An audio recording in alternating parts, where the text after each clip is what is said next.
Fringe width का formula क्या है बच्चे?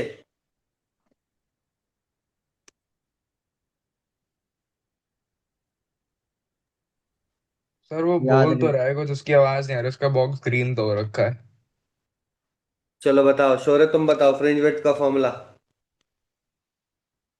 सर वही ना, यंग्स डबल स्लिट एक्सपेरिमेंट वाला कह रहे हो ना?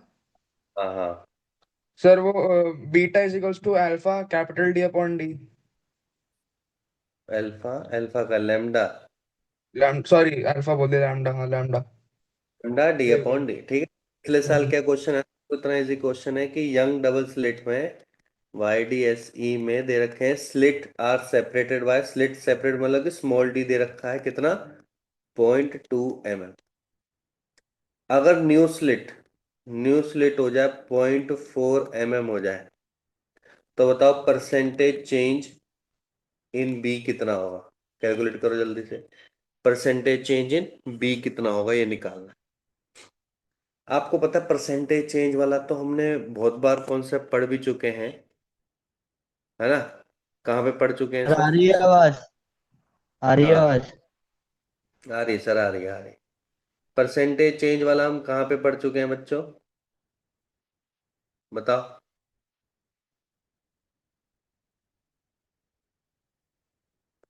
जैसे देखो, डी चेंज नहीं हो रहा, लेमडा चेंज नहीं हो रहा, डी चेंज हो रहा है, स्मॉल डी। स्मॉल डी कितना है? 0.2 mm। तो बीटा कितना हो जाएगा? ओरिजिनल के लिए बीटा हो जाएगा लेमडा डी अपॉन में 0.2 mm हो जाएगा।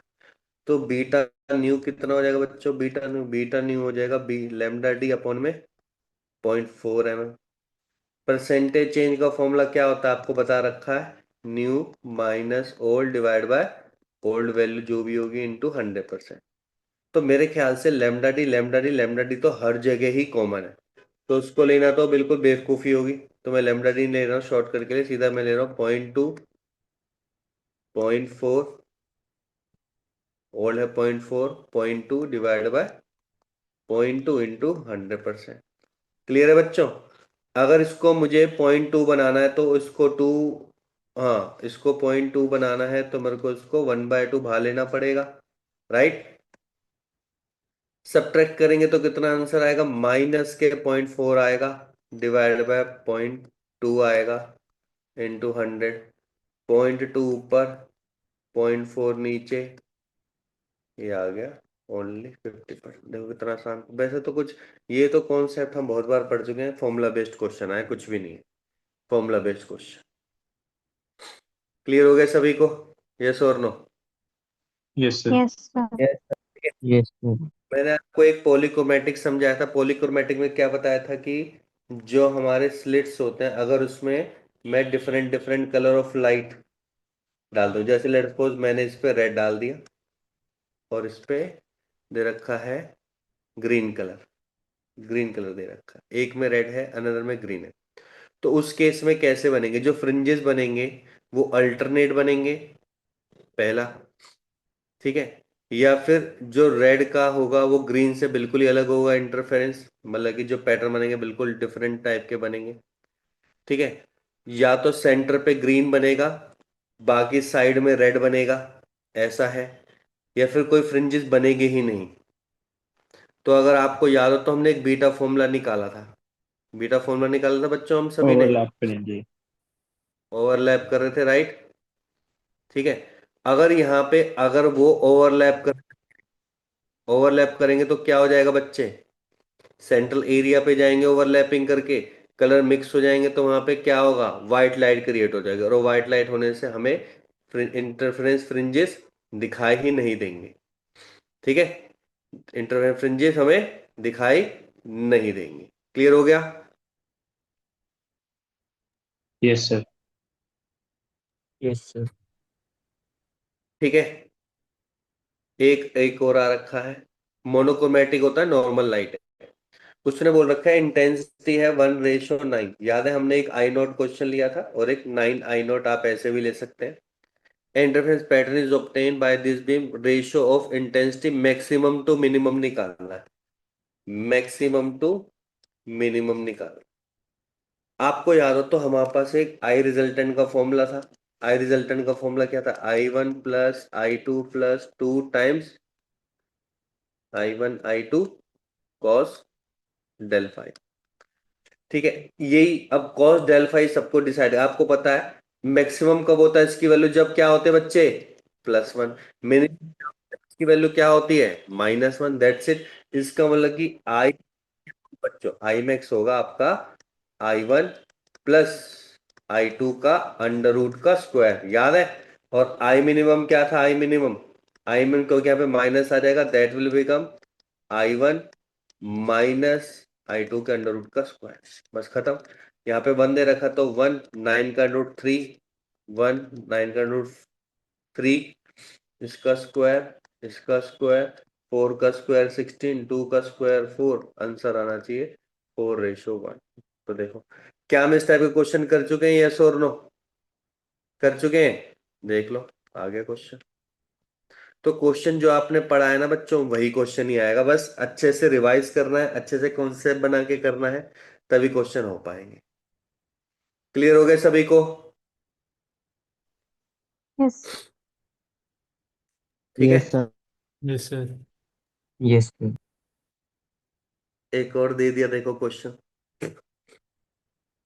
मोनोक्रोमेटिक लाइट है, उसकी फ्रिक्वेंसी बोल रखी है बच्चों 5 × 10⁻14 हर्ट्ज बोल रखा है इन एयर, लेकिन एक रिफ्रैक्टिव मीडियम है, उस पे इंसिडेंट करती है 2 है जिसका। तो मुझे रिफ्लेक्टेड लाइट की वेवलेंथ निकालनी, नॉट एयर की, ये एयर में थी, ये मुझे किसकी निकालनी है बच्चों, एक उसी मीडियम की निकालनी है। अब बताओ क्या दूसरे मीडियम में जाने पे फ्रीक्वेंसी चेंज होती है कि नहीं होती बच्चों, क्या फ्रीक्वेंसी चेंज होती है कि नहीं होती, जल्दी बताओ। नहीं सर। नहीं होती। मैंने लैम्डा और म्यू का फॉर्मूला बताया था, क्या होता है जो लैम्डा एम होता है, मैंने बताया था ना, lambda naught divide by mu आता है कि मल्टीप्लाई बाय म्यू आता है, क्या आता है,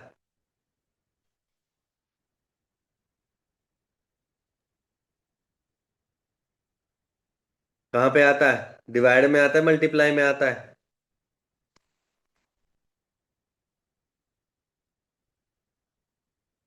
डिवाइड में आता है, डिवाइड, रिवीजन बहुत पुअर है, डिवाइड में आता है। और लेमडा नोट क्या होगा, C अपॉन में F म्यू, बस हो गया।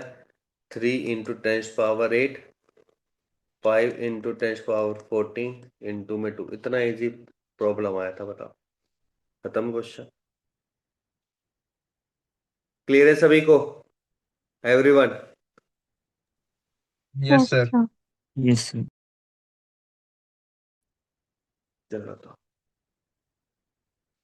तो आगे क्वेश्चन करते हैं, मतलब टॉपिक पढ़ते हैं।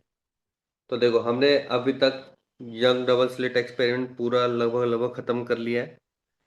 अब होता क्या है बच्चों, जब कोई भी एक सीनियर साइंटिस्ट कोई पब्लिश करता है पेपर, सर्च करता है, तो क्या करता है, पब्लिश करवाता है। पब्लिश करवाने के बाद क्या होता है, जो न्यू साइंटिस्ट आ रहे होते हैं उसके पेपर को स्टडी करते हैं, और उसमें ना नए नए एक्सपेरिमेंट कर सकते हैं। और जब वो नए नए एक्सपेरिमेंट कर सकते हैं तो ट्राई करते हैं कि कुछ ऐसा ही सिस्टम बनाए किसी और तरीके से, समझ रहे हो। लेट सपोज कोई पर्सन PhD कर रहा है और एक चीज इनोवेट कर दी बहुत साल पहले, 10-15 साल पहले, 4-5 साल पहले, मैं आया, मैंने पढ़ा उसको अच्छे से थोरोली स्टडी किया, मैं क्या करूंगा, उस मेथड को यूज करूंगा, लेकिन डिफरेंट तरीके से उसको बनाने की कोशिश करूंगा, उसको एक्सपेरिमेंटेड डिफरेंट तरीके से करूंगा। तो यही काम किसने किया बच्चों, फ्रेस्नेल ने किया, और यही काम इसने लॉयड ने किया। ऐसे बहुत सारे एक्सपेरिमेंट किए गए जिन्होंने same type of young double slit experiment को परफॉर्म करने की कोशिश करी, but in a different way, बिल्कुल डिफरेंट स्टडी उन्होंने उसी की करी जो यंग ने करा, वही स्टडी किया, लेकिन उसको डिफरेंट तरीके से बनाने की कोशिश करा। तो देखो कैसे। तो टॉपिक का नाम है फ्रेस्नेल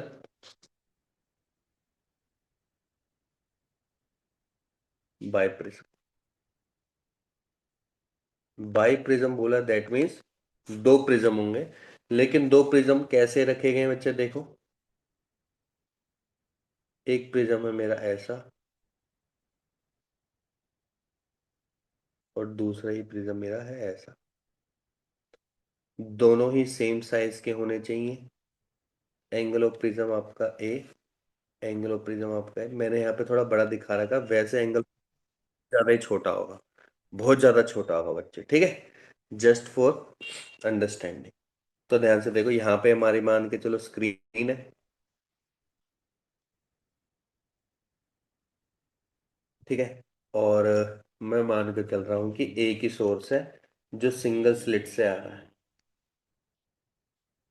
तो देखो कैसे काम करेगा, एक ही सोर्स है एस, ठीक है, आराम से समझना है। यहां से लेकर यहां तक का लेट्स सपोज गैप मान लो ए, यहां से लेकर यहां तक का गैप मान लो बच्चे बी, ठीक है। अब होगा क्या, मान के चलो लाइट है जो सीधी सीधी आएगी, लाइट सीधी सीधी सीधी सीधी जाएगी, आपको पता है नॉर्मल इंसिडेंट करेगी, इसी पे ही टकराएगी, नॉर्मल इंसिडेंट करके बिल्कुल सीधी सीधी चली जाएगी, क्योंकि नॉर्मल है तो नॉर्मल में क्या होता है, नो बेंडिंग ऑफ लाइट, सीधी सीधी चली गई आपकी, ये सीधी जानी चाहिए, ठीक है, सीधी सीधी चली गई यहाँ। लेकिन हो सकता है कुछ लाइट आपकी, क्योंकि वेव फ्रंट बनेंगे तो वेव फ्रंट के कारण लाइट हो सकती है यहाँ जाए।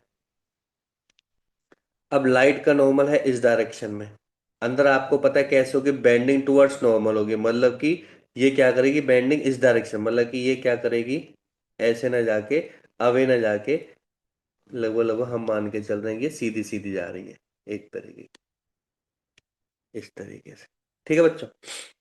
अब हम पर यहाँ पे अगर कोई पर्सन खड़ा तो उसको क्या लगेगा, यहाँ से थोड़ा ना लाइट आ रही है, उसको लगेगा सीधी सीधी आ रही है, वैसे एग्जैक्टली आ रही है यहाँ से।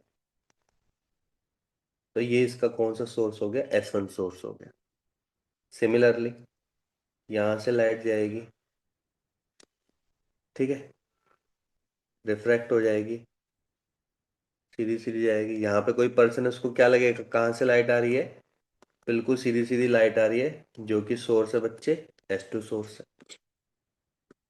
यहाँ तक क्लियर, यहाँ तक तो कोई डाउट नहीं होना चाहिए।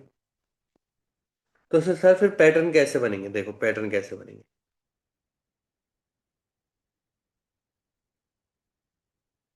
कुछ लाइट क्या होंगी, जब यहाँ पे जाएंगी, इधर जाएंगी, ऐसे जाएंगी, ऐसे जाएंगी, तो कुछ लाइट क्या होंगे बच्चे, कुछ ऐसी लाइट्स भी होंगी जो पैटर्न बनाएंगे इस रीजन में। कौन से रीजन में, ध्यान से देखना है। कोई लाइट अगर लेट सपोज इसी की डायरेक्शन से ही, एक सेकंड, हाँ, इसी की डायरेक्शन से ही यहां से निकल रही है इस रेंज तक, और इसी की डायरेक्शन से ही यहां तक निकल रही है, तो ये मैक्सिमम स्क्रीन का पोर्शन है जहां पे केवल लाइट प्रेजेंट होगी, अदरवाइज इसके बियोंग और इसके बियोंग लाइट प्रेजेंट होगी ही नहीं, मतलब ब्राइट लाइट जो भी होगी या डार्क लाइट के जो भी पैटर्न या इनफ्रिंजेस पैटर्न बनेंगे, इस रीजन से बाहर तो नहीं बन सकते, इस रीजन के अंदर ही बनेंगे, इस रीजन के अंदर ही बनेंगे, इस चीज का ध्यान रखना है, ठीक है। अब ध्यान रखना, तो आपको पता है कि लाइट जब सीधी सी जाती है और जब वो डिफ्लेक्ट हो जाते हैं तो उसको हम एंगल ऑफ डिफ्लेक्शन बोलेंगे, डेल। सिमिलरली ये भी क्या हो जाएगा, एंगल ऑफ डिफ्लेक्शन डेल। ये सीधी लाइट है तो ये भी एंगल ऑफ डिफ्लेक्शन डेल, और ये भी एंगल ऑफ डिफ्लेक्शन डेल। अब ध्यान देना है, अगर ये एंगल है ए तो ये हाइट होगी, मान के चलो हाइट होगी एच, सेम हाइट में इसको मान रहा हूँ एच, ठीक है। एच आपको क्या देखो ये डेल है, ये आपका ए है और ये एच है, तो आप टेन डेल निकाल सकते हो, that will be base upon height, base कितना है आपका ए, हाइट है आपका एच, क्लियर हो गया। बेस है आपका ए, हाइट है आपका एच, तो हाइट अपॉन में बेस क्या होता है, परपेंडिकुलर अपॉन बेस होता है ना, सॉरी एच अपॉन ए, क्लियर हो गया यहाँ तक, ठीक है। क्योंकि डेल बहुत ज्यादा छोटा है, वेरी स्मॉल है, तो एच की वैल्यू क्या निकल गई बच्चे, एच की वैल्यू निकल गई ए इंटू डेल। इसका मतलब कि ध्यान से देखो, अब डी की वैल्यू क्या है, दो जो सोर्स है S1 और S2 उनके बीच में क्या है, 2h का गैप है, इसका मतलब कि यहाँ पे बन गया 2a डेल, ये आपका बन गया क्या, ये बन गया आपका स्लिट के बीच में डिस्टेंस, जो आप डी निकालते थे ना वही डी हमने इस तरीके से निकाल दे, यहाँ पे इस तरीके से क्वेश्चन आते हैं, ये एक्सपेरिमेंट किया है उन्होंने। अब बी क्या है? बी क्या है बच्चों? यहां से लेकर यहां तक का डिस्टेंस। तो कैपिटल डी कितना होगा? कैपिटल डी आप बोलोगे सर कैपिटल डी कितना होगा? सर स्लिट और स्क्रीन के बीच का डिस्टेंस है ए प्लस बी। बिल्कुल करेक्ट सर। मैं आ गया यहां तक बच्चों, यस और no? Clear? Yes sir. Yes, sir. तो मुझे बताओ, अभी आपने थोड़ी देर पहले फ्रिंज विड्थ का फॉर्मूला बताया था मेरे को। क्या बताया था फ्रिंज विड्थ का formula? Beta equal to lambda D upon D. तो बेस फॉर्मूला तो ये है। लेमडा डी की वैल्यू यहाँ पे कितनी है? A plus B. और डी की वैल्यू कितने बच्चे? डी की वैल्यू अभी आपने निकाली है 2a डेल। और अगर याद हो प्रिज्म में हमने पढ़ा है कि मैंने पे डेल हमने निकाला था। डेल डेल की वैल्यू याद है? म्यू -1 इंटू ए। म्यू क्या है इसका? Refractive index of prism. तो फाइनली आपका निकल गया lambda A plus B 2a mu -1 into A. ये आ गया फॉर्मूला बच्चे। फाइनल फाइनल आपका फ्रिंज विड्थ का फॉर्मूला ये खत्म बस। क्लियर हो गया? यस और नो?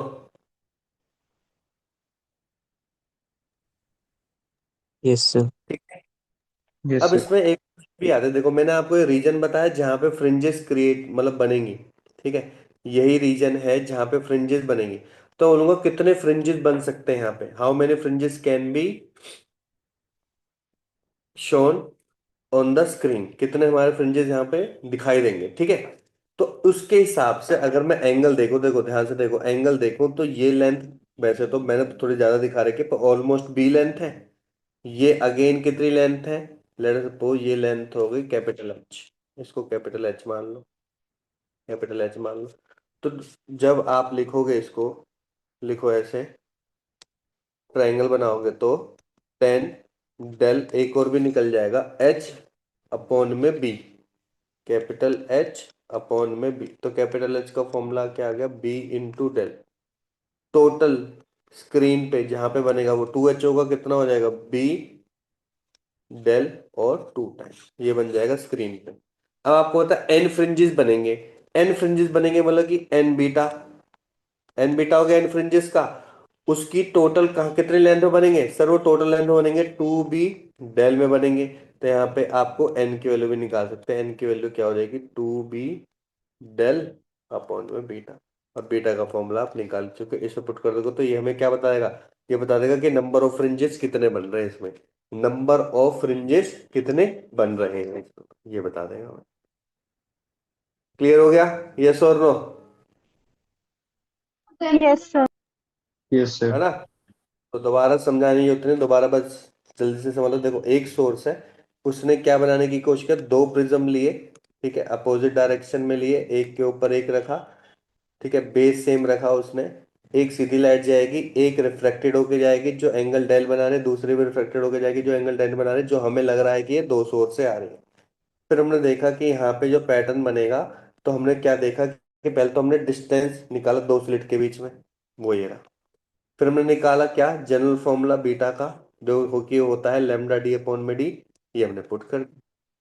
इसमें डी क्या होगा? ए प्लस बी होगा। जरूरी नहीं ए प्लस बी, कुछ भी डिस्टेंस हो वो दे सकता है एग्जामिनर, तो आपको उस हिसाब से सिलेक्ट करना है बस। और ऐसे नंबर ऑफ फ्रिंजेस के लिए मैंने बता दिया, फिर दोबारा आपको एंगल लगाना पड़ेगा और एन बीटा के बराबर पुट करना। तो यहां से निकल जाएगा बस। ठीक है, लिख ले सभी ने यहां तक? एवरीवन? ठीक है। Yes, sir. Next, sir next है बच्चों ऐसी लॉयड मिरर। लॉयड ने क्या किया? अब उसने प्रिज्म को यूज नहीं किया, उसने मिरर को यूज किया। मिरर को, मिरर को यूज किया।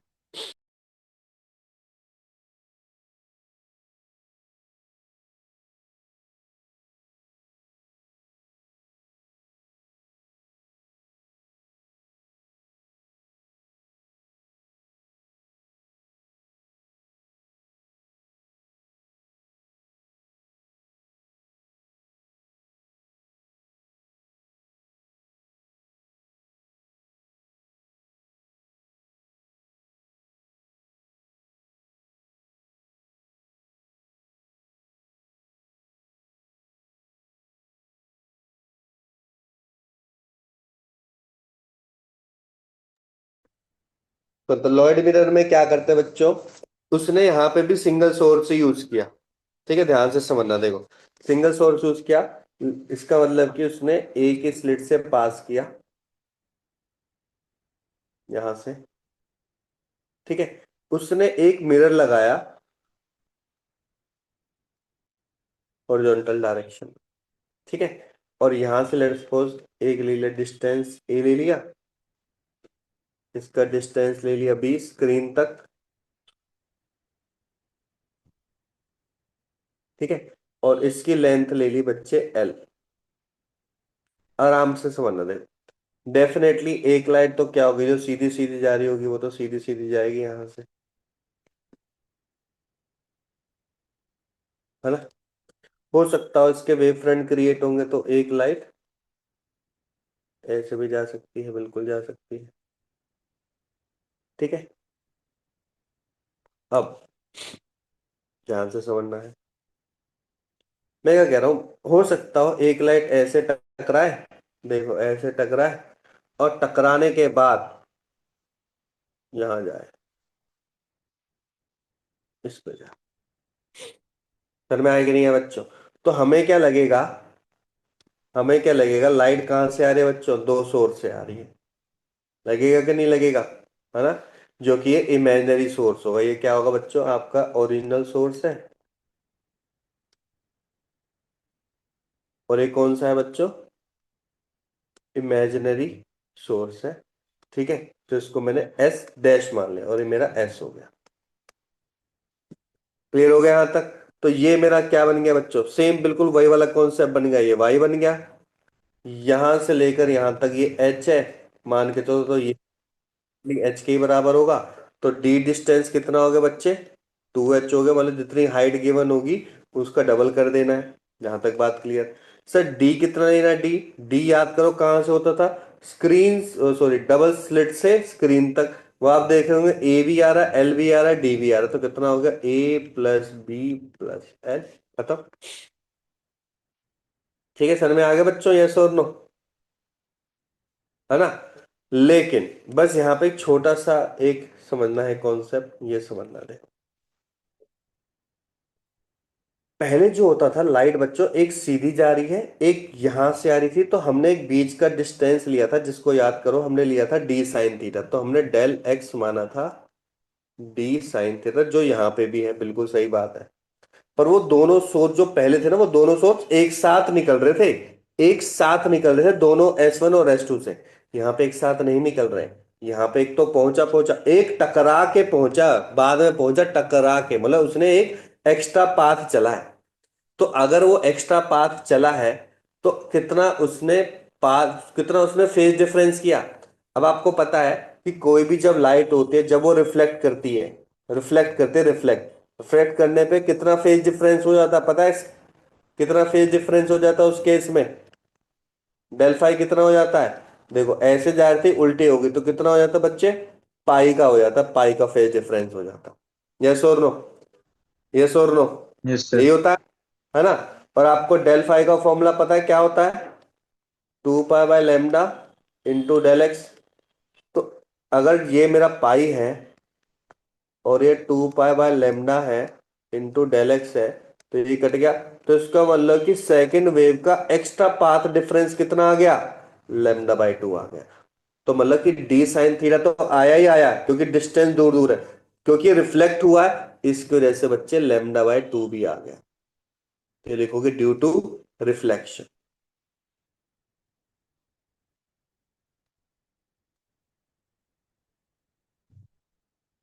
समझ में आ गया, रिफ्लेक्शन की वजह से है, रिफ्लेक्शन की वजह से। Clear everyone. Yes, sir. ठीक है, Yes, अब sir. डेल एक्स का फॉर्मूला देखो कैसे रिजोल्व करेंगे इसको। डेल एक्स का फॉर्मूला क्या है बच्चों, D sine theta λ/2। Sine theta की जगह आपको याद तो हमने पुट किया था y/कैपिटल D λ/2। डी का भी मैंने लिखवाया था, उसको 2h लिख सकते हैं आप, y को y रहने दें, डी की वैल्यू आप लिख सकते हैं a plus B plus L plus λ/2। बाकी कुछ भी नहीं है, बाकी सब सेम है जो आप पहले यूज कर चुके हो। सर क्या, याद करो सेंट्रल मैक्सिमा किस पॉइंट पर निकालते थे सर? सेंट्रल मैक्सिमा निकालते थे जहां पे डेल एक्स आपका जीरो होता था। तो y की वैल्यू अब शिफ्ट हो जाएगी, तो कितनी हो जाएगी देखो, 2hy a plus B plus L equals to minus K lambda by two. तो y की वैल्यू आ गई बच्चे minus K lambda by two a plus B plus L divide by 2hy। इसका मतलब कि जो आपका सेंट्रल मैक्सिमा होगा लगभग लगभग थोड़ा सा नीचे बनेगा, इस लाइन से, सेंटर वाली लाइन से नीचे बनेगा, क्योंकि माइनस का साइन आ गया। समझ में आया कि नहीं आया बच्चों? यस और नो? Clear everyone? भाई यस यहाँ पे सर। कौन सा लेमडा बाई टू का था, ठीक है। अगर आप बोलोगे कि सर nth मैक्सिमा का फॉर्मूला निकालना, nth मैक्सिमा का फॉर्मूला निकाल सकते हैं। nth मैक्सिमा फॉर्मूला के लिए आपको याद हो तो डेल एक्स होता है एन लेमडा, एन लेमडा होता है। तो डेल एक्स का फॉर्मूला क्या है, ये है। तो ये पुट करेंगे 2hy अपॉन में a plus B plus L plus lambda by two equal to N lambda. ये लेमडा बाई टू उधर चला जाएगा तो कितना हो जाएगा, एन माइनस हाफ लेमडा। तो 2hy divide by a plus B plus L. तो y की वैल्यू निकल गई बच्चे finally n minus half lambda into a plus B plus L divide by 2hy। ये तो मैं बस समझा रहा हूं, आपको रटना नहीं है। फॉर्मूला तो आप ये याद कर सकते हो, ये याद कर लो, वरना ये भी याद करने होते ना। बस इतना भी याद कर लोगे ना, यहां से आप निकाल सकते हो, मुझे पता है यहां से आप निकाल सकते हो। बस लेमडा बाई टू का याद रखना है। उसके बाद तो आपको पता है वाई बाई डी है, वाई भी आपको पता चल गया, सॉरी डी पर चल गया, कैपिटल डी पर चल गया। उसके बाद तो विद इन 1 मिनट में सारे फॉर्मूला आप ड्राइव कर सकते हो। बस एक ही चीज तो पूछने के लिए बोलेगा, सारी चीजें थोड़ा पूछने के लिए बोलेगा, एक चीज तो आप निकाल ही लो। सर में आया कि नहीं आया बच्चों, यस और no? Clear? Yes. Yes sir. ठीक है। मिनिमा कौन से पॉइंट पर होता है, एनथ मिनिमा बताओ, एनथ मिनिमा कौन से पॉइंट पर होता है?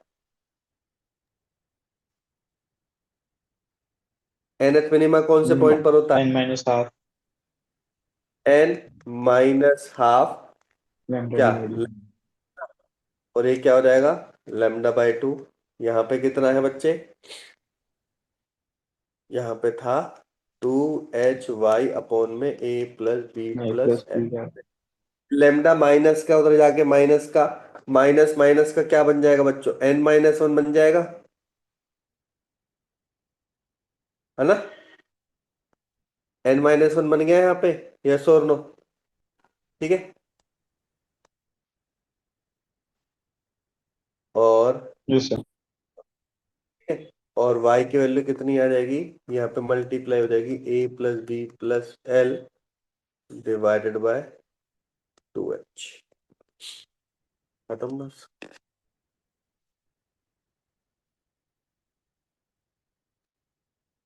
Clear everyone? yes ज्यादातर ये क्वेश्चन yes sir बच्चों उस आते हैं आपके एडवांस लेवल में, इसमें थोड़ा कम पूछा जाता है। इसमें मैंने पहले बता चुका हूँ, यंग डबल स्लिट एक्सपेरिमेंट से ही सबसे ज्यादा क्वेश्चन पूछे जाते हैं। अभी देखो मैंने शुरू के 7 क्वेश्चन देखे, 7 में से 4 क्वेश्चन तो डबल स्लिट के ही हैं। बाकी एक टॉपिक जो हम नेक्स्ट क्लास में करेंगे पोलराइजेशन, एक टॉपिक है डिफ्रैक्शन, वहां से क्वेश्चन आया होगा बस। तो गिनती के ही टॉपिक से, ज्यादा गहराई में टॉपिक ने, हाँ। पर यंग डबल स्लिट में ही आप देख लो हमने बहुत ज्यादा टाइम इन्वेस्ट किया है, तो टॉपिक में से उसमें से क्वेश्चन कुछ भी आ सकता है, ये चीज का ध्यान रखना। ठीक है बच्चों, करे क्वेश्चन? अब देखो यस बाय सर। चांस एक है क्वेश्चन, देखो कैसा आएगा। क्वेश्चन देखो कैसे आएगा, ये बोलता है देखो कि एक सोर्स है जो कि 1 mm सरफेस से है, ठीक है, और एक स्क्रीन यहाँ पे मिरर रख दिया है जिसकी लेंथ है 5 सेंटीमीटर। स्क्रीन और इसके बीच का डिस्टेंस भी 5 सेंटीमीटर है, लेकिन इसके और स्क्रीन के बीच में डिस्टेंस कितना है, 140 सेंटीमीटर। देखो सारी वैल्यू दे रहा है, ठीक है। लैम्डा बता दिया इसका कितना है, 500 आर्मस्ट्रॉन्ग। तो आपको बोला है केवल फ्रिंज विड्थ निकालनी है, फाइंड फ्रिंज विड्थ, है ना बच्चों। अब फ्रिंज विड्थ का फॉर्मूला क्या होता है, बताओ बच्चे। फ्रिंज विड्थ का फॉर्मूला क्या होता है? लेमडा डी अपॉन में डी होता है। क्या इसमें कोई चेंज होगा? कोई चेंज नहीं होगा। क्यों? क्योंकि बच्चे दो मैक्सिमा के बीच का गैप थोड़ा चेंज हो रहा है, दो मैक्सिमा के बीच का गैप थोड़ा चेंज हो रहा है। फ्रिंज विड्थ में कोई चेंज नहीं आएगा। हाँ, आपसे ये पूछे कि पाथ लेंथ क्या है, पाथ डिफरेंस, पाथ डिफरेंस क्या, तो definitely that will be change, that is D sine theta, you were knowing earlier. उसमें आपको क्या जोड़ देना बच्चों? लेमडा बाय 2 और जोड़ देना बस।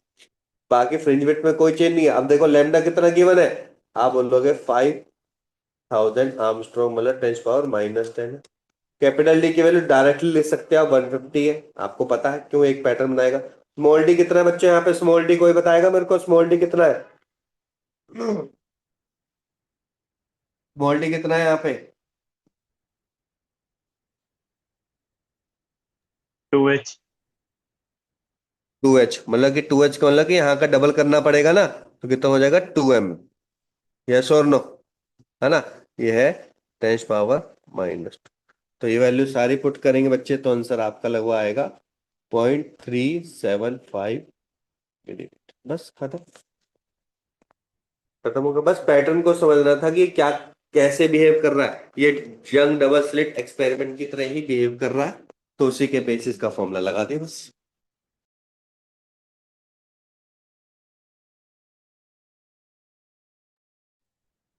सभी को क्लियर हो गया? कोई डाउट तो नहीं है यहाँ पे? नहीं सर।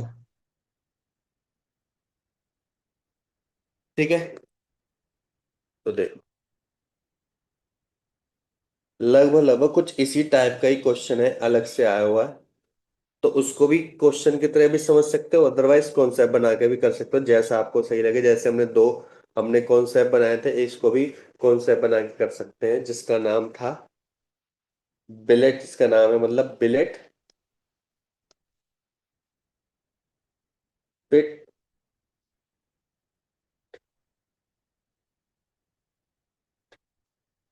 लेंस। इसने क्या किया, एक लेंस जो आपका कॉन्वेक्स लेंस है उसको स्प्लिट कर दिया, मतलब उसको बीच में से कट कर दिया। वैसे तो कट नहीं किया, अलग अलग बनाया, पर उसने समझाने के लिए बोला कि मैंने क्या किया। ध्यान से देखो मैंने क्या किया, एक लेंस बनाया, कॉन्वेक्स लेंस, कॉन्वेक्स लेंस ये बनाया मैंने। फिर एक और कॉन्वेक्स लेंस का बॉटम वाला पोर्शन लिया, बिल्कुल सेम साइज का, सेम लेंथ का, सेम शेप का, ठीक है। तो उसको बीच में रखा, आराम से समझना, ठीक है। स्क्रीन मैंने मान के चलो लगभग लगभग यहाँ पे ली, यहाँ पे स्क्रीन है, तो काम कैसे कर रहा होगा ध्यान से देखते हैं, ठीक है। मान के चलो ये आपका सोर्स है, सोर्स लगभग यहाँ पे है। आपको बताइए लेंस क्या काम करता है, कॉन्वेक्स लेंस है। कॉन्वेक्स की प्रॉपर्टी क्या होती है सर? कॉन्वेक्स लेंस की प्रॉपर्टी होती है कि कन्वर्ज करना। जब कन्वर्ज करेगा तो चांसेस हैं कि लाइट कैसे जाएगी, सीधी सीधी लाइट है तो बच्चा आपको पता है सीधी सीधी जाएगी, सीधी सीधी जाएगी, सीधी सीधी जाएगी, हाँ ठीक है, सीधी सीधी जाएगी। मान के चलो इसका गैप है यहाँ से लेकर यहाँ तक स्मॉल डी है, तो ये भी गैप कितना है? स्मॉल डी है, ठीक है। स्मॉल डी ले ले, नहीं, कुछ और लेते हैं, क्या ले?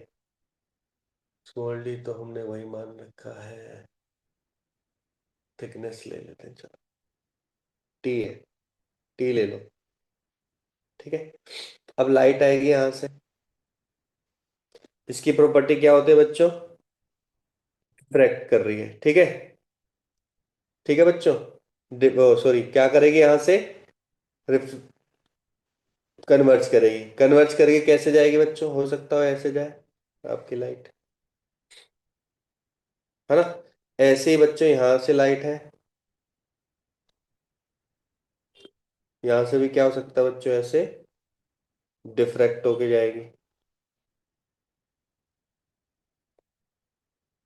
हम्म।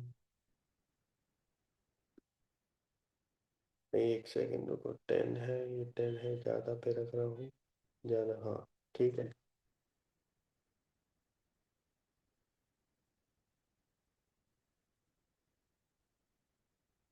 ठीक है, चलो इसका देखते हैं। अभी एक पैटर्न बनाना पड़ेगा। एक लाइट तो देखो मेरी ऐसी गई, एक सीधी गई, एक ऐसी गई, ठीक है, ध्यान से समझना।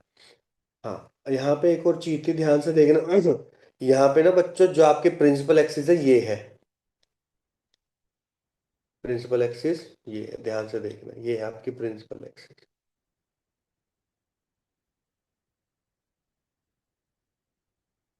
ठीक है, क्योंकि बेस तो आपका ये है ना, मिडल का बीच बीच पोर्शन, ऐसे नीचे वाले की प्रिंसिपल एक्सिस क्या है बच्चे, ये है।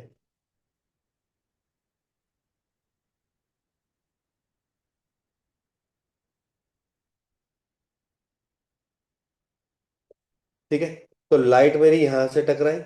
अब हो सकता हो लाइट का दूसरा पोर्शन कैसे जा रहा हो, देखो ऐसे जा रहा हो,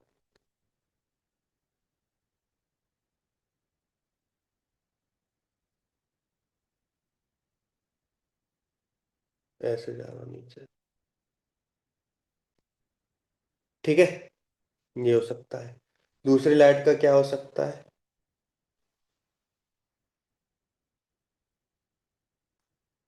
दोबारा समझते हैं, एक बार रुको, दोबारा करते हैं, देखो आवाज तो आ रही है ना मेरी,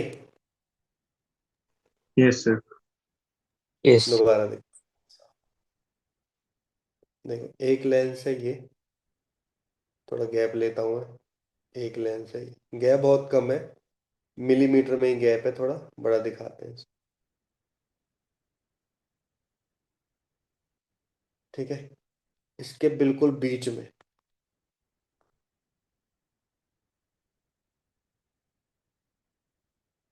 मैंने यहाँ पे एक स्क्रीन रखा, यहाँ पे है सोर्स एस। ठीक है,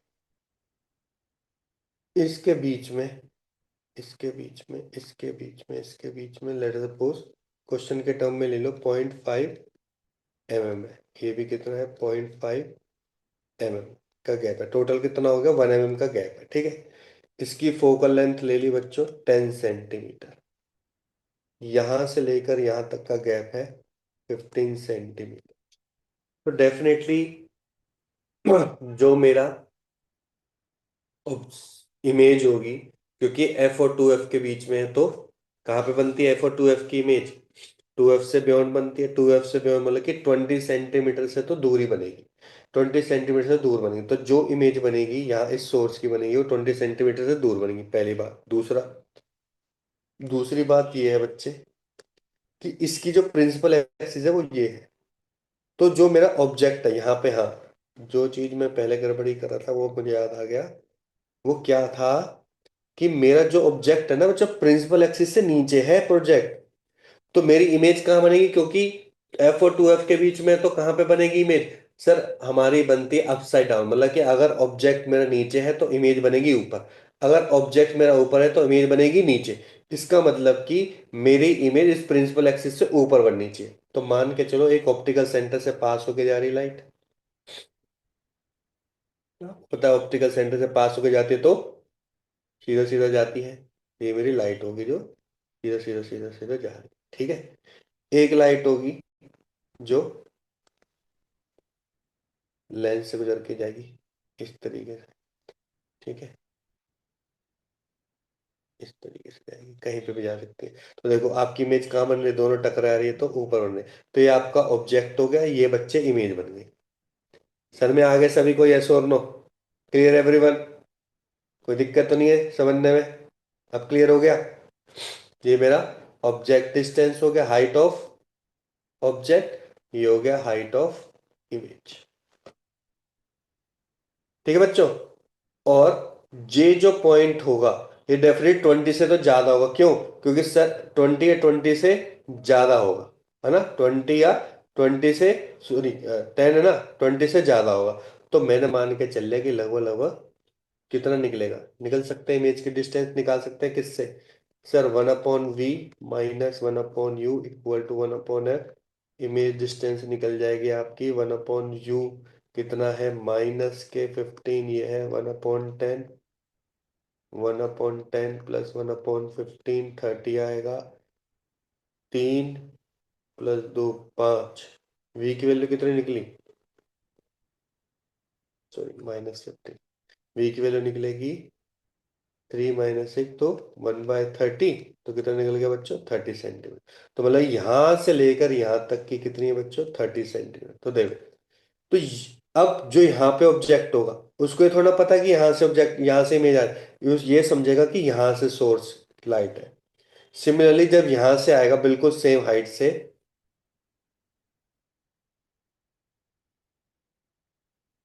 तो उसको क्या लगेगा? उसको ये लगेगा कि यहां से कहीं ना कहीं से हमारा क्या आ रहा है बच्चों? लाइट आ रही है। तो ये जो आपके दो सोर्स ऑफ लाइट बन गए, एक S1 बन गया और एक S2 बन गया। S2 से भी किस इस तरीके से ही लाइट आएगी, कुछ इस तरीके का पैटर्न बनेगा। हो सकता हो कुछ लाइट यहाँ पे भी मिल रही हो, इस पॉइंट पर भी मिल रही हो, कुछ लाइट हो सकता हो इस पॉइंट से टच जाके यहाँ पे मिल रही हो। तो इसका मतलब कि जब लाइट सेम फेज में होगी तो कंस्ट्रक्टिव बनेगी, मतलब कि फेस ऐड हो जाएगा। फेस ऐड होने से मैक्सिमम मिलेगा। डिस्ट्रक्टिव का मतलब कि फेस मिनिमम मिलेगा। फेस मिनिमम पे मिलने पे मतलब क्या होगा बच्चों? वहां पे डिस्ट्रक्टिव मिलेगी। डिस्ट्रक्टिव इसका मतलब कि वहां पे डार्क पैटर्न मिलेंगे। डार्क पैटर्न मिलेंगे तो फिर तो सेम वही कॉन्सेप्ट बन गया जैसे पहला बन रहा था। तो मान के चलो कि अगर टोटल डिस्टेंस 130 सेंटीमीटर दे रखा है, तो ये डिस्टेंस तो 30 हो गया। ठीक है, ये डिस्टेंस कितना हो गया? 100 हो गया। तो कैपिटल डी कितना हो गया आपका? 100 हो गया। दूसरा, क्या हाइट निकाल सकते हैं? निकाल सकते हैं। ये गैप कितना हो गया सर? ये गैप हो गया 1 mm। 1 mm हो गया। तो अब हाइट कैसे निकाल सकते हैं? ध्यान से देखो, हमें फॉर्मूला पता है मैग्निफिकेशन का। पता है मैग्निफिकेशन क्या कहता है? मैग्निफिकेशन कहता है सर V अपॉन में U इक्वल्स टू माइनस के नहीं, HI अपॉन में HO। माइनस के इसमें नहीं आता। तो V का डिस्टेंस कितना है बच्चों? 30 प्लस का, U का डिस्टेंस कितना है? -15। -15। हाइट ऑफ ऑब्जेक्ट कितना है? 0.5 mm। 0.5 mm। तो हाइट ऑफ इमेज देखो ट्वाइस हो जाएगी, लेकिन विद माइनस साइन के। माइनस साइन इधर लगाऊं क्योंकि नीचे की तरफ है।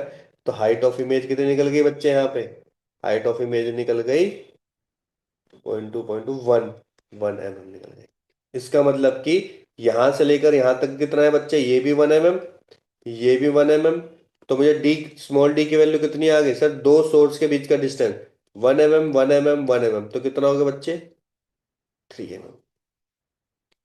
डी निकल गया, कैपिटल डी निकल गया। लेमडा की वैल्यू गिवन होगी, उसकी बेस पे आप बीटा निकाल सकते हो। बीटा का फॉर्मूला पता है, लेमडा डी अपॉन में डी होता है। क्लियर हुआ कि नहीं हुआ? यस और नो? Yes sir. तो इस तरीके के उसमें आने का थोड़ा कम चांस है। ठीक है, मेन में। ठीक है, ये थोड़ा एडवांस लेवल के क्वेश्चन थे इस टाइप के। तो देखो वापस आते हैं, एक दो क्वेश्चन आ चुके हैं कि लेट अस सपोज सोर्स की शेप, मतलब जो सोर्स है ना उसकी डिफरेंट डिफरेंट लोकेशन है, तो उसके पैटर्न कैसे बनेंगे? पैटर्न हमें समझना है कि कैसे कैसे शेप बनेगी इंटरफेरेंस पैटर्न के। तो लिखो, टॉपिक का नाम लिखो, शेप्स ऑफ इंटरफेरेंस पैटर्न। तो देखो, अभी तक हमने क्या पढ़ा है? अभी तक हमने पढ़ा है कि सर अगर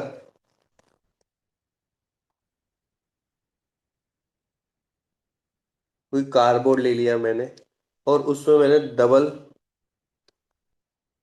पतला, बहुत ही पतला होता है, डबल स्लिट बना दी और एक सोर्स है मेरा S। तो आपको पता है ये क्या बन जाएंगे बच्चों? सेकेंडरी सोर्स बन जाएंगे S1 S2, जहां से वेव फ्रंट क्रिएट होगा और उस वेव फ्रंट से इंटरफेरेंस क्रिएट होगी। और अगर मैं इसको स्क्रीन बना दूं तो आपको पता है स्क्रीन पे आपने देखा था कि सेंटर पे, जस्ट सेंटर पे हमारा सेंटर मैक्सिमम निकलता था। मतलब कि यहाँ पे एक ब्राइट फ्रिंज बनेगी, ब्राइट फ्रिंज बनेगी हमारी, राइट। उसके बाद यहाँ पे डार्क होगी, अगर कुछ नहीं बना तो डार्क है। उसके बाद लैम्डा डिस्टेंस के बाद, लैम्डा डिस्टेंस के बाद फिर दोबारा हमें क्या मिलेगा बच्चों? Bright fringe. फिर लैम्डा डिस्टेंस क्या मिलेगा? क्या बच्चों? ब्राइट फ्रिंज मिलेगा। ऐसे बनती रहती है, हम पहले भी पढ़ चुके हैं। लेकिन हमने इसमें एक चीज डिस्कस नहीं किया था, जैसे जैसे बच्चों डिस्टेंस बढ़ता रहता है ना, जैसे जैसे आपका डिस्टेंस बढ़ता रहेगा तो इसका जो शेप है ना वो सीधा नहीं रहेगा। उसका शेप पैराबोलिक बनने लग जाएगा कुछ इस टाइप का। जैसे थोड़ा सा नीचे गए तो हल्का सा शेप ऐसे बन गया, और नीचे जाएंगे तो और ज्यादा कर्व आ जाएगा इसके अंदर। तो आपको पता होना चाहिए, और कैसे जा रहा है ये भी देख लो, कहीं उल्टा बना दो ऐसे। ऑप्शन में तो कुछ भी आ सकता है, तो ऑप्शन में हिसाब से देखना। ये क्यों आ रहा है सर, ये क्यों आता है, ऐसे शेप क्यों बन रही है बच्चों? पहला रीजन है कि जैसे जैसे बच्चे गैप बढ़ता रहेगा, देखो यहाँ से लाइट आ रही है, अब यहाँ से, तो जैसे जैसे डिस्टेंस बढ़ता जा रहा है तो इस वाले पोर्शन में लाइट थोड़ा लेट पहुंचेगी, इस वाले पोर्शन में लाइट लेट पहुंचने से थोड़ा लेट बनेगा। बीच में सही है, और यहाँ पे भी बच्चों लेट बनेगा, तो इस वजह से, क्योंकि मिडल में है ना, ये मिडल में है, मिडल में बनने से लाइट इस रीजन में थोड़ा लेट पहुंचेगी, यहाँ पे जल्दी पहुंचेगी, इस वजह से बच्चों क्या होगा, बैंडिंग और स्टार्ट हो जाएगी वहां पे। बैंडिंग स्टार्ट होने का मतलब है कि यहाँ पे पैटर्न बच्चों डिफरेंट डिफरेंट बन रहे हैं। Clear everyone? समझ में आ गया? Yes, sir. और एग्जांपल देख सकते हैं, जैसे कि ये तो हमने पहले पढ़ चुके थे इसलिए इसको हमने कर दिया। और देखो, मान के चलो कि कार्डबोर्ड में मैंने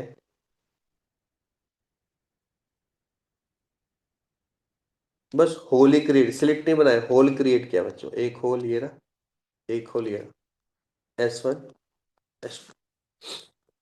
जैसे दो होल क्रिएट किए तो पैटर्न कैसे बनता है इसका, ध्यान से देखो। क्योंकि बीच में गैप क्या है बच्चों, कम है, बीच में गैप मतलब गैप सॉरी, बीच में तो बिल्कुल आपका पाथ डिफरेंस क्या होगा, जीरो होगा। पाथ डिफरेंस जीरो होने से बच्चे क्या हो जाएगा यहाँ पे, ये तो बिल्कुल सीधी सीधी बनेगी फ्रिंज, जो कि होगी ब्राइट फ्रिंज। लेकिन जैसे ही जस्ट अबव पैराबोलिक शेप लेने लग जाएगा बच्चों।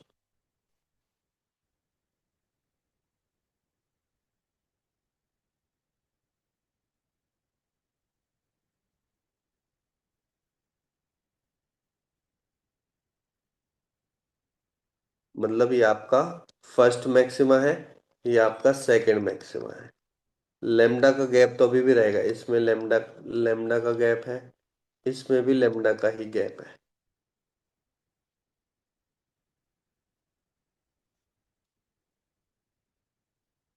इसमें भी फिर दोबारा लेमडा का गैप है। ये क्या है आपका सेंट्रल मैक्सिमा। समझ में आ गया सबको, यस और no? Yes, yes sir. Sir. एक और देख लेते हैं, देखो तो हो गया।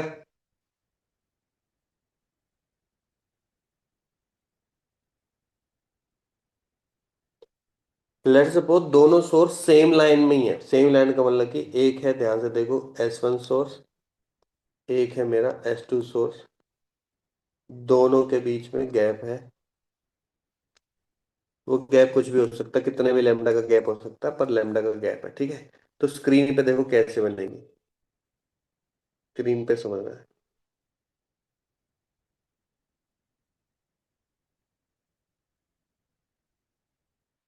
देखो डेफिनेटली S1 और S2 की जो सीधी लाइन जाएगी, सीधी वाली लाइट होगी, वो तो भैया बिल्कुल सीधा सीधा सीधा सीधा जाके एक डॉट बना देगी। सबसे पहला तो ये बनाएगी बनाएगी, जो कि आपका क्या होगा बच्चे, सेंट्रल मैक्सिमा होगा, ठीक है।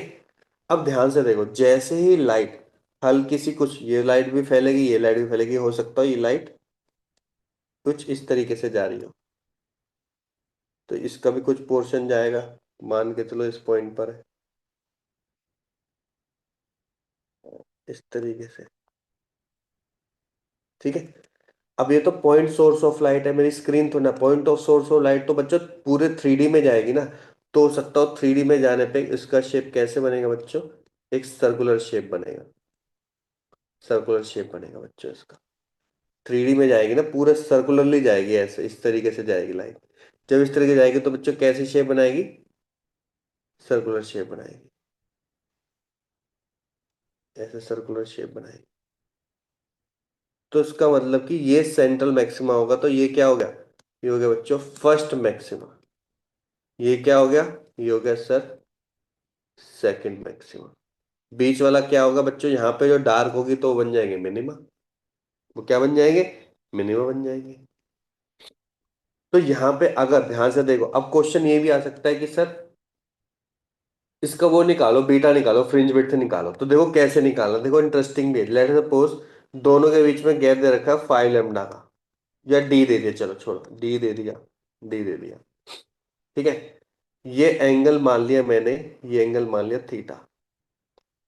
तो ये परपेंडिकुलर हो गया अब, है ना। तो ये एक्स्ट्रा लेंथ हो गया। अब एक चीज बताओ, ये परपेंडिकुलर तो ये 90 हो गया। ये 90 के सामने वाला क्या होता है? 90 के सामने वाला होता है सर हाइपोटेनस। हाइपोटेनस की वैल्यू डी है, तो ये बेस हो गया आपका। बेस की वैल्यू क्या होती है? बेस की वैल्यू होती है कॉस थीटा होता है बेस अपॉन हाइपोटेनस। तो बेस की वैल्यू हो गई हाइपोटेनस इंटू कॉस थीटा, मतलब ये बन जाएगा डी कॉस थीटा। इसका मतलब कि जो आपका डेल एक्स है ना बच्चे, डेल एक्स वो है अब डी कॉस थीटा है। क्या है? डी कॉस थीटा है। सर में आ गया? यस और no? Yes, sir. Clear everyone? Yes.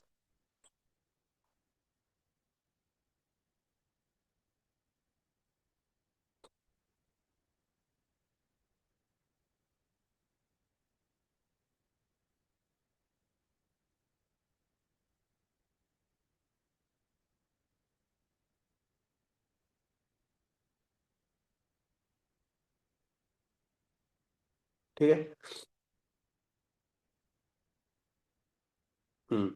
तो लगभग जितना एंगल है, तो हमने क्या बोलता, दोनों के बीच में डिस्टेंस कम है, तो जितना एंगल ये होगा उतना ही लगभग लगभग लगभग लगभग नॉट अप्रोक्सीमेटली एंगल थीटा होगा। तो मान के चलो यहां से लेकर यहां तक जो सेंटर वाला पॉइंट है, यहां से लेकर कैपिटल डी मान लिया थोड़ी देर के लिए, और यहां से लेकर यहां तक इसको वाई, कुछ भी मान लो, वाई माने थे तो वाई मान लिया, वाई आप पूरा यहां तक भी मान सकते हो।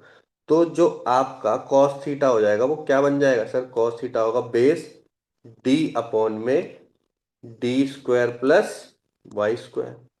क्योंकि थीटा बहुत छोटा है ना। कॉस थीटा क्या होता है? कॉस थीटा तो बहुत छोटा, तो वो तो 1 के बराबर हो जाएगा। तो डेल एक्स आपका चलो करने की जरूरत नहीं है, डी के ही बराबर आ गया। सोचो, बस डी के ही बराबर आ गया, ये भी करने की जरूरत नहीं है, डी के बराबर आ गया। और अगर डी के बराबर आ गया तो कितने, आपको पता है किस पे बनाएगा? ये एन लेमडा पे बनाएगा। पर हमें डी मानना नहीं चाहिए वैसे, क्योंकि डी मान लिया तो फिर हम वाई की वैल्यू नहीं निकाल पाएंगे, तो नहीं मानेंगे। तो डेल एक्स को हम यही मान के डी कैपिटल डी अपॉन में under root of D square plus, ऐसे कोई फॉर्मूला नहीं है, पर मैं बता रहा हूँ ऐसे हम कर सकते हैं। डेल एक्स हो गया। मैक्सिमम किस पॉइंट पर निकालेगा? एन लेमडा पे निकालेगा। मिनिमम किस पॉइंट पर निकालेगा? N minus half into lambda पे, ये मिनिमम निकालेगा और ये मैक्सिमम निकालेगा। तो किसी भी तरीके से क्वेश्चन आ जाए, पैटर्न वही है, पैटर्न को समझना है और तरीके से क्वेश्चन निकालना है एडवांस लेवल में। इसमें भी आ सकता है, जब वो लेवल 2 3 वाले क्वेश्चन डालेगा टफ वाले, तो आपको थोड़ा सोचना पड़ेगा। तो ये चीज फॉर्मूले की बजाय कॉन्सेप्ट को माइंड में रखोगे ना बार बार बार, कि किस तरीके से फॉर्मूला जनरेट हुआ, बस वो छप जाना चाहिए माइंड में, तो आप हर टाइप के क्वेश्चन कर सकते हो।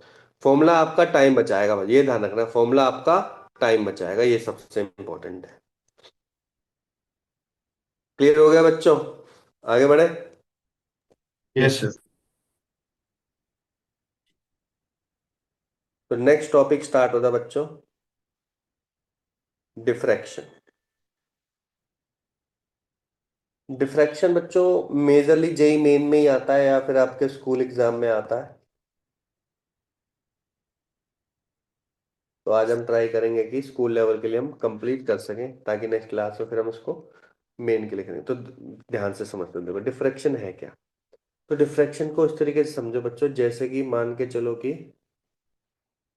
लाइट, हाँ मान के चलो कि, हाँ मान के चलो कि आप यहाँ पे खड़े हो, बीच में बहुत बड़ी वॉल है,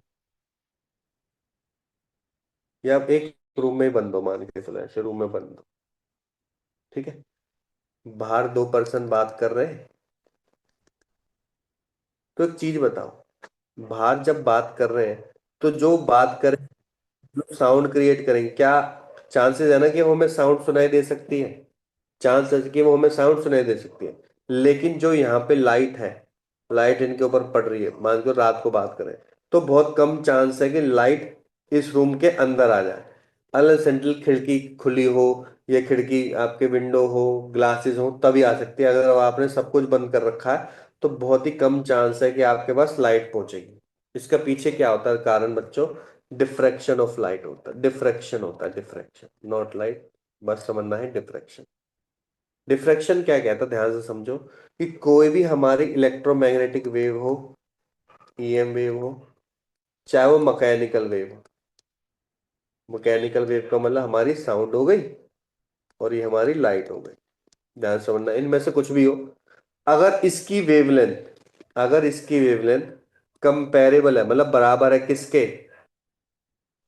ऑब्स्ट्रक्शन के, ऑब्स्ट्रक्चर के डिस्टेंस के बराबर, या साइज, साइज बोलूंगा मैं इसको, बोलना चाहिए मेरे को एक्चुअली साइज ऑफ ऑब्स्टेकल के बराबर में है, तो क्या करती है बच्चों? डिफ्रैक्ट करती है। क्या करती है? डिफ्रैक्ट करती है।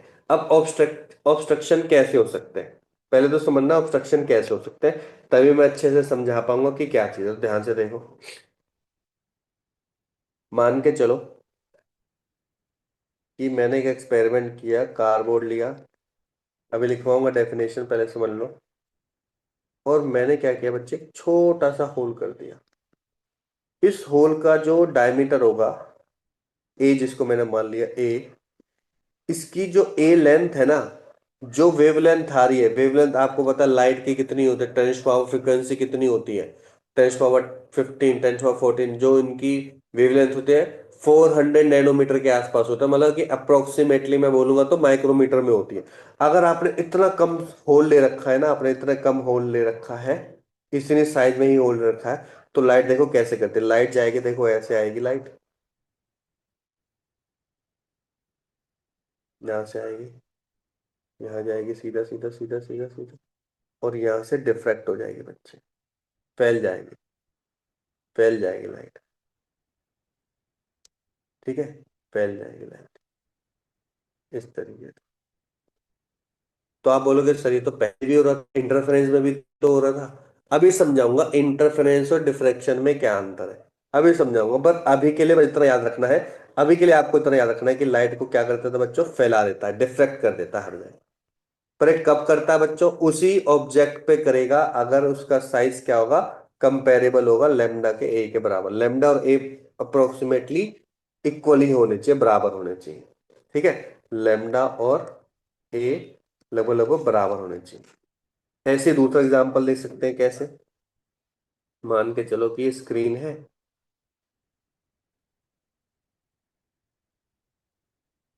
यहाँ पे एक ऑब्स्ट्रक्ट रख दिया मैंने, सर्कल सा एक ऑब्स्ट्रक्ट रख दिया जिसका साइज अगेन ए के बराबर है, और यहां से लाइट आ रही है, मान लो इन्फिनिट सोर्स से आ रही है।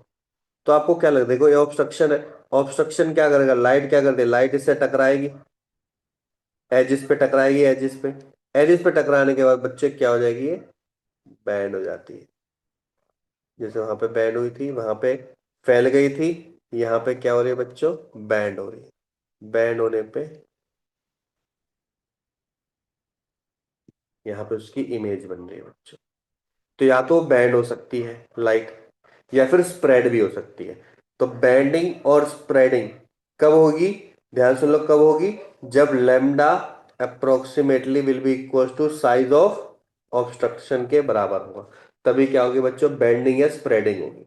तो आपके माइंड में क्वेश्चन आएगा कि सर इंटरफेरेंस में भी तो यही होता था, आप बोलोगे, मैं बोलूंगा कि यस सर इंटरफेरेंस में भी ये होता था। तो सर फिर इंटरफेरेंस और इसमें क्या डिफरेंस रहा, तो ये समझ लेते हैं, फिर हम पूरा समझेंगे। देखो इंटरफेरेंस में आपने देखा था, इंटरफेरेंस के लिए बच्चे हमने अभी तक जब जितना भी पढ़ा, हमने दो सोर्स लिए कि नहीं लिए, पहले ये बताओ। हमने जितना भी कॉन्सेप्ट बनाया, अभी हमने जो रिसेंट टाइम में पढ़े, हमने S1 सोर्स तो था, लेकिन हमने जबरदस्ती एक S2 सोर्स भी बनाया। तो वहां पे तो दो सोर्स की रिक्वायरमेंट है, यहाँ पे सिंगल सोर्स है, पहले तो यहीं से डिफरेंस क्रिएट होगा। दूसरा, सर हमें डबल सोर्स इसलिए चाहिए होते हैं क्योंकि उन दो लाइट को हमें सुपर इंपोज करना पड़ता है। सुपर इंपोज का मतलब सर इंटरफेरेंस में या तो हम उनको, या तो सुपर इम्पोज का मतलब ऐड करेंगे, जब वो ऐड होते हैं ना, तो या तो कंस्ट्रक्टिव इंटरफेरेंस प्रोड्यूस करेंगे या फिर डिस्ट्रक्टिव। सर कंस्ट्रक्टिव का मतलब जब वो सेम फेज में होते हैं तो लाइट ज्यादा ब्राइट कर देते हैं, जब वो आउट ऑफ फेस होते हैं तो वहां पर डार्क क्रिएट कर देते हैं। तो इस टाइप का हमने इंटरफेरेंस पैटर्न पढ़ा है।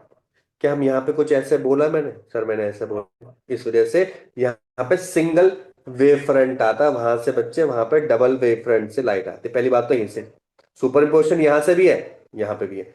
अब वहां पे जो आपकी ब्राइट लाइंस है ना, ब्राइट फ्रिंजेस है, उनके बीच में इक्वल इक्वल गैप रहता है, जैसे लेमडा लेमडा लेमडा। यहाँ पे क्या होगा बच्चों डिफ्रेक्शन में? यहाँ पे इक्वल गैप रहेगा ही नहीं। पहले बीच में क्या होगा बच्चों? कम कम गैप, फिर ज्यादा ज्यादा गैप, ज्यादा ज्यादा गैप। दूसरा, हाँ, तीसरा, जब आपने देखा था वहां पे फ्रिंजेस की जो वो थी ना, इंटेंसिटी, इंटेंसिटी सेम थी। अब जैसे कि आपको आपको याद हो तो एक हमने लिया था सोर्स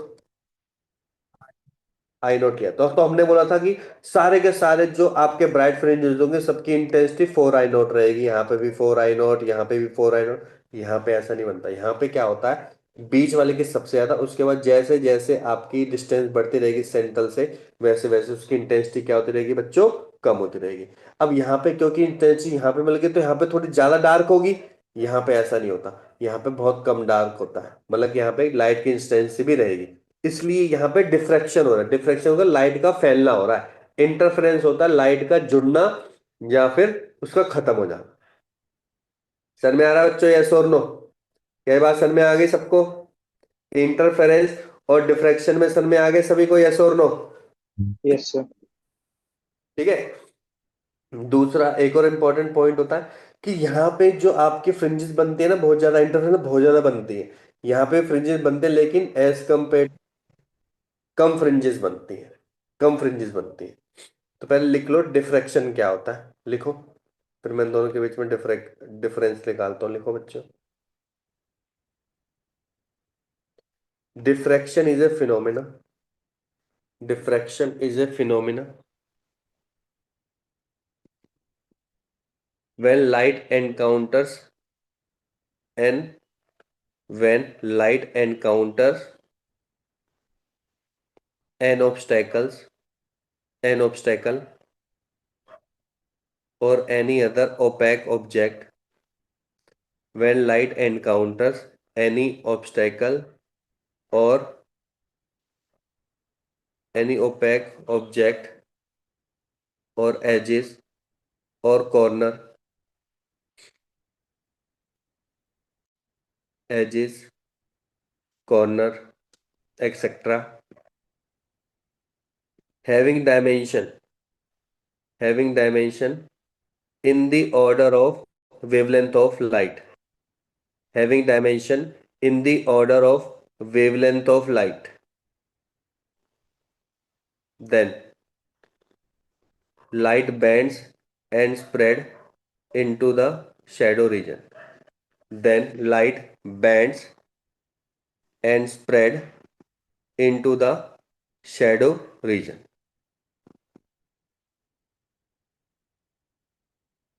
लिख लिया बच्चों यहां तक?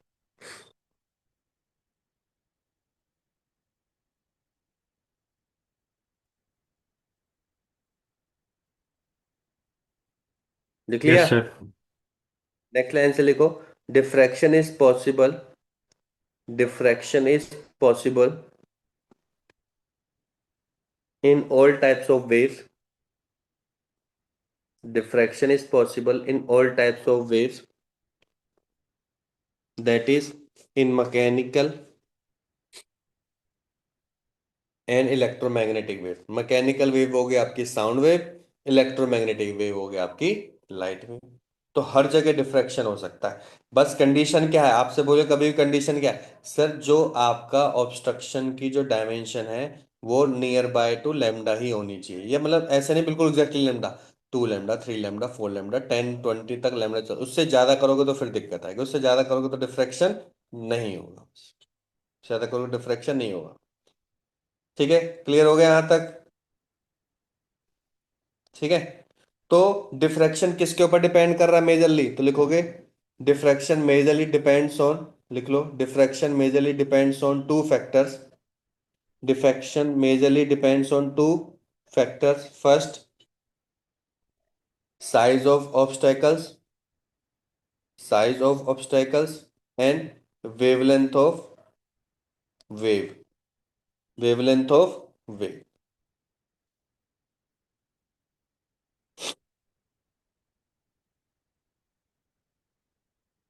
नेक्स्ट लाइन से, if size of obstacle is greater than 50 lambda, if size of obstacle is, sorry, if size of, sorry, size of obstacle is greater than 50 lambda, then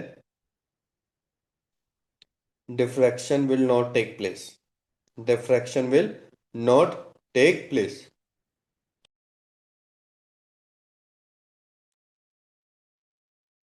यहां तक लिख लिया सभी ने?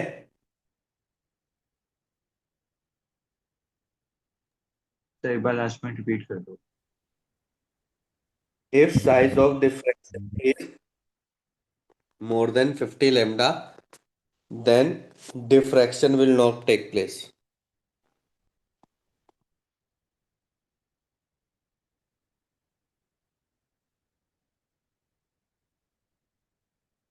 ठीक है बच्चों, तो उसका देखो पैटर्न कैसे, पैटर्न वैसे बनेगा जैसा अभी हमने बनाया था थोड़ी देर पहले इंटरफेरेंस के लिए। तो मान के चलो कि हम मान के चल रहे हैं यहाँ पे एक तो सिंगल स्लिट लेके चलेंगे, क्यों? क्योंकि हमें एक ही सोर्स चाहिए, एक ही सोर्स से लाइट आ रही है पीछे से, और वहां पे हमने एक हल्का सा होल कर दिया। इस होल का जो साइज होगा, जो कि ए है, बस इस बार ये ध्यान रखना, वो लैम्डा जो भी लाइट आ रही है उसके कंपैरिजन में होगा।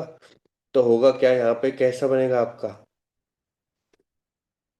पैटर्न? वैसे ही बनेगा जैसे पहले बन रहा था, लेकिन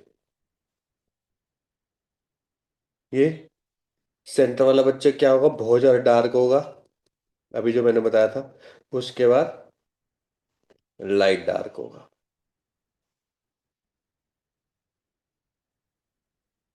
उसके बाद और भी ज्यादा लाइट डार्क होगा। स्प्रेड करेगा तो जरूरी नहीं है कि साइज भी क्या हो बच्चे, सेम सेम हो, डिपेंड कर सकता है। पर ये ध्यान रखना है कि ये जो सेंट्रल मैक्सिमा है, इसकी रेस्पॉन्स इंटेंसिटी है आई नॉट, समझ लो। ठीक है, इसकी इंटेंसिटी कितनी है बच्चे, I1, इसकी इंटेंसिटी कितनी है, I2 है। ऐसे नीचे बना देते हैं, इसकी इंटेंसिटी I1 और इसकी इंटेंसिटी I2। तो सबसे कम इंटेंसिटी किसकी होगी बच्चे, I2 की होगी, उसके बाद I1 की, और उसके बाद I0। तो इस तरीके से रहता है। लेकिन हमने देखा था इंटरफेरेंस में बच्चों सबकी इंटेंसिटी क्या थी, सबकी सेम इंटेंसिटी थी, सबकी सेम। क्लियर हो गया? क्लियर हो गया अच्छे से? यस और नो, डिफ्रैक्शन और इंटरफेरेंस क्लियर हो गया सभी को? Yes, sir. Statement wise question में आ सकते हैं, तो क्लियरली पता होना चाहिए अच्छे से। अभी डिफरेंस लिखवाऊंगा आपको। मान के चलो कि सिंगल सोर्स है,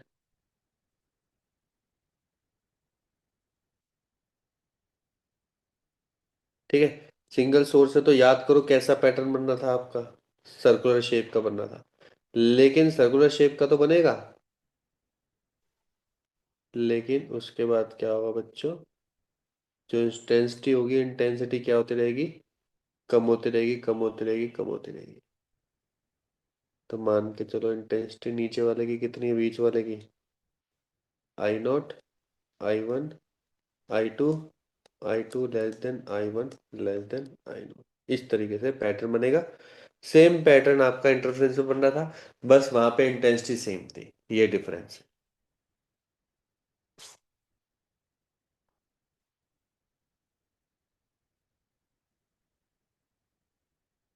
क्लियर? डिफरेंस लिख लेते हैं और जल्दी जल्दी लिखो डिफरेंसेस। बीच में लाइन ड्रॉ करो, लेफ्ट साइड लिखो इंटरफेरेंस,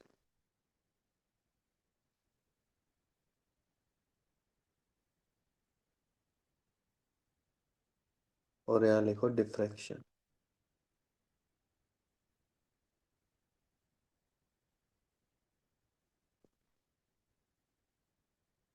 देखो पहला पॉइंट इंटरफेरेंस में, it is the phenomena of it is the phenomena of superposition of two waves. It is the phenomena of superposition of two waves coming from two different coherent sources. It is the phenomena of superposition of two waves coming from two different coherent sources. लिख लिया बच्चों यहां तक सभी ने? Yes, sir.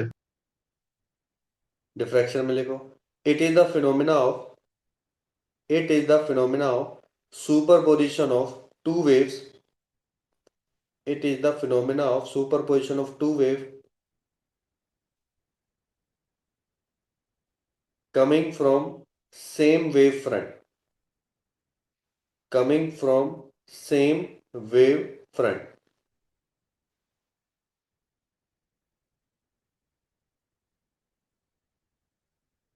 Second point लिखो interference में, in interference pattern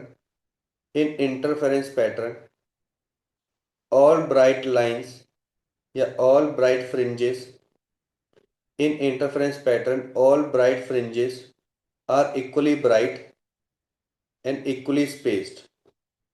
Equally bright and equally spaced. In interference pattern, all bright fringes are equally bright and equally spaced. Diffraction में क्या होता है? All bright fringes are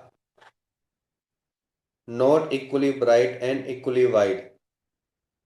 Not equally bright and equally wide. ना ही wide होंगे ना ही bright होंगे, मतलब कि इनकी थिकनेस भी क्या होती है कि बच्चे कम होती रहेगी. तो यही लिखना है हमें, brightness and width goes on decreasing with the angle of diffraction. Brightness and width goes on decreasing with the angle of diffraction. Next लिखो third point, all dark lines are totally dark. All dark lines are totally dark. Diffraction में लिखो, dark lines are not perfectly dark. Dark lines are not perfectly dark.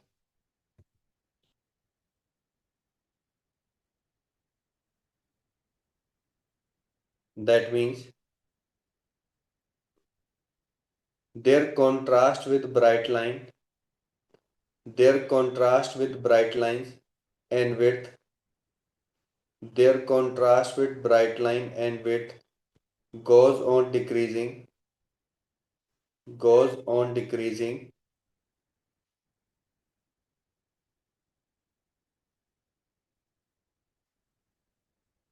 with the angle of diffraction.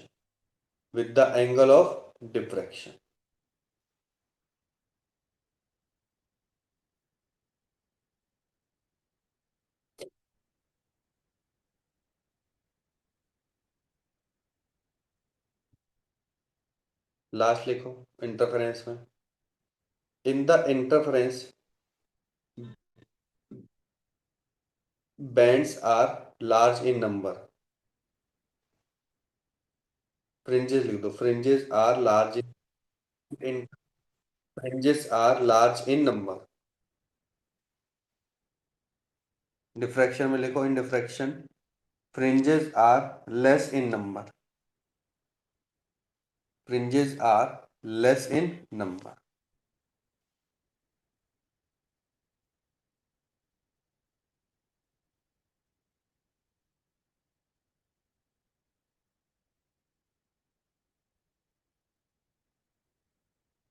लिख लिया बच्चे यहां तक?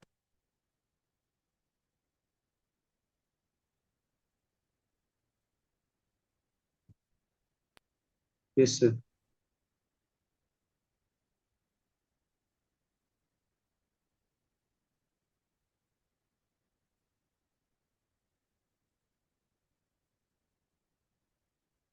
सभी ने लिख लिया?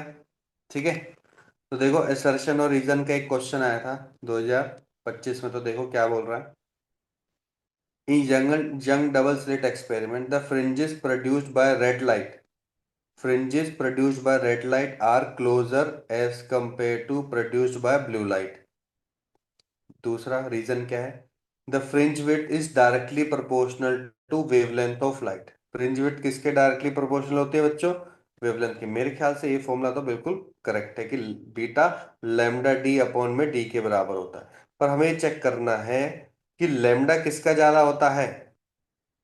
लैम्डा मेरे ख्याल से रेड लाइट का ही सबसे ज्यादा होता है, यस और नो, है ना?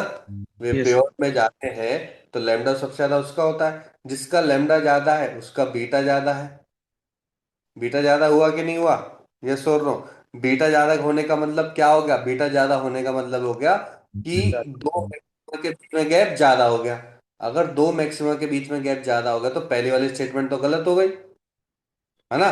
क्योंकि वो बोल रहा है कि रेड लाइट क्लोजर होगा किसके? सेंट्रल मैक्सिमा का, तो गलत हो गया। ब्लू लाइट क्लोजर होगा, क्यों? जिसका कम वेवलेंथ होगा वो ज्यादा क्लोजर होगा सेंट्रल मैक्सिमा के। यस और नो? सर में आया कि नहीं आया? क्लियर हो गया सभी को?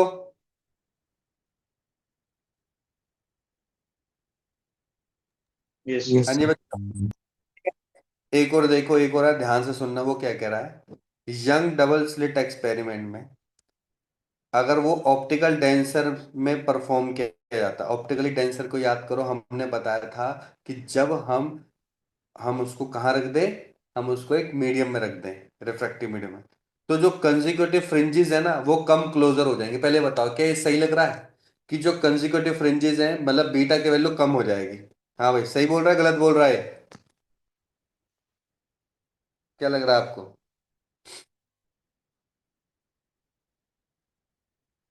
हाँ भाई वंश, क्या लग रहा है?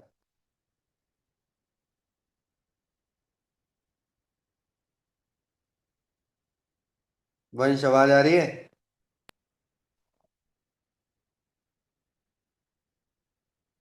नितिन, शोर है? Yes sir. हाँ, क्या होगा?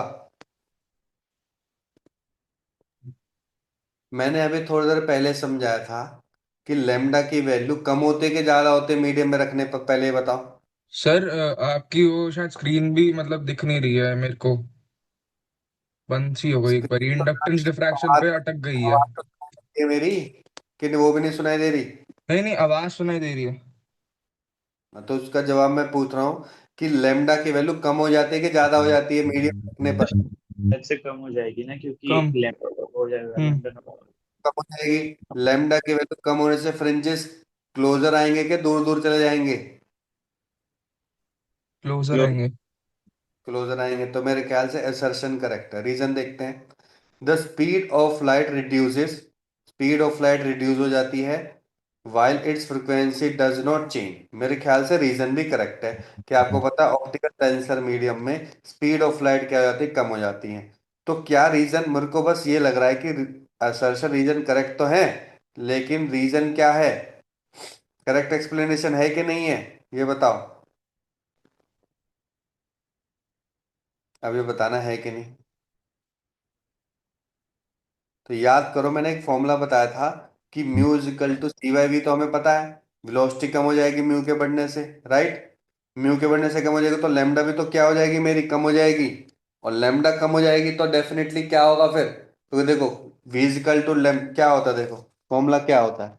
फॉर्मूला होता है V equal to lambda F होता है। म्यू के बढ़ने से वी की वैल्यू कम, फ्रीक्वेंसी चेंज नहीं होती तो लेमडा भी कम, लेमडा के कम होने से लेमडा डी अपॉन डी में लेमडा कम तो बीटा भी कम। तो मेरे ख्याल से करेक्ट एक्सप्लेनेशन होना चाहिए। यस और नो? क्लियर हो गया अच्छे से? Yes sir.